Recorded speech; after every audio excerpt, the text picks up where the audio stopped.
major February storms. Weather Authority meteorologist Hannah Sheehy is here to break it down for us. Some of the biggest snowstorms in Maine history has happened during the month of February. I have a list right here that shows the most major storms that have happened across the Portland, Maine area. You can see actually the 1978 blizzard falls 5th on the list, and that's because we didn't see much snow out of this system, but we did see many impacts across Maine's coast. The biggest storm by far to hit the Maine area was in 2013, where we got walloped with just about 32 inches of snow. Let's take a look at the 1978 blizzard because it highlights areas that hit the strongest during the blizzard of 2026 just a few days ago. That dark blue color on your screen with some red dots indicates areas that got 20 to maybe even 30 or more inches of snow.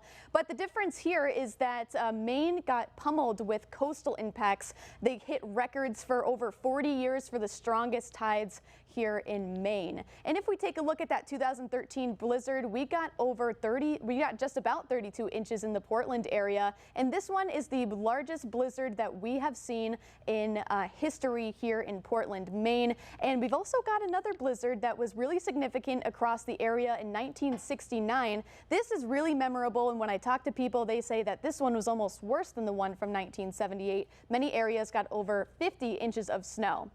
In the studio, I'm meteorologist Hannah Sheehy.